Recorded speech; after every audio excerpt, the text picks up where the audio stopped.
Oui, nous avons la mission de faire un inventoire de tous les recours des vélos tout-terrain et des vélos de cyclisme de route pour faire une plan stratégique à 4-5 années pour toutes les administrations espagnoles et françaises, de régions à mairie, à ayuntamientos, pour faire des actions, de développer le tourisme de vélo à la côté espagnole et à la côté française.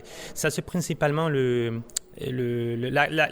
actions que nous faisons dans les ACT avec cette étude de la potentialité du cyclotourisme aux Pyrénées. Les perspectives semblent bonnes par rapport à la pratique du vélo? Oui, ce sont très bons parce qu'en Espagne, en France, nous avons le Tour de France, nous avons les grands cols comme le meilleur, je ne sais pas comment dire en français, comme le meilleur prescripteur. Mais en Espagne, nous ne savons pas le même col, nous avons le même route, mais nous avons du soleil, nous avons des vents, nous avons beaucoup de routes, beaucoup de chemins, et pour ça, c'est très important de travailler toute la destination Pyrénées, espagnol et français, parce qu'ils sont complémentaires le parle espagnol et le parle français. Et aujourd'hui, nous sommes ici maintenant pour prendre une épreuve comme autoroute, que c'est très connu dans le monde, dans le cyclisme amateur, et pour vers la possibilité de aussi faire une étape à l'Espagne. Le même avec des autres actions qu'on fait l'Espagne, faire aussi en France avec vélo tout-terrain ou des autres actions parce que c'est important.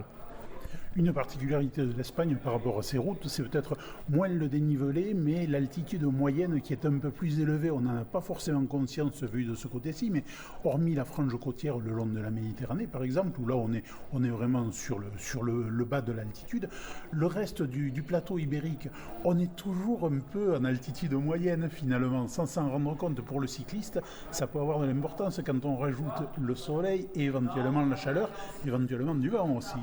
Oui, c'est différent, parce qu'ici, la montagne aux Pyrénées, on finit à Pau, il n'y a pas de montagne, mais à côté, le Pyrénées, en espagnol, il descend plus lentement, progressivement. Et après, il y a le plat, mais à côté, il y a aussi des montagnes. Il y a beaucoup de montagnes. Il y a le territoire, c'est très bon pour faire du vélo. Et dans le Pyrénées, dans le pré-Pyrénées aussi, en Espagne, nous avons les pré-Pyrénées. En France, il y a Pyrénées, il y a le plat. En Espagne, il y a les Pyrénées, le pré-Pyrénées. Et nous avons ici un territoire de le pré-Pyrénées très bon pour faire du vélo à la printemps et l'automne, non? En été, c'est inviable parce qu'il fait beaucoup de chaud. Mais oui, nous avons une condition très bonne en Espagne pour faire du vélo toute l'année. Du vélo tout-terrain et du vélo des routes. Bon alors, nous nous retrouverons sans doute très prochainement pour parler de l'évolution de ton travail. Oui, ok. Merci à vous pour la diffusion de cette étude. Muchas gracias. Muchas gracias a vosotros. Okay.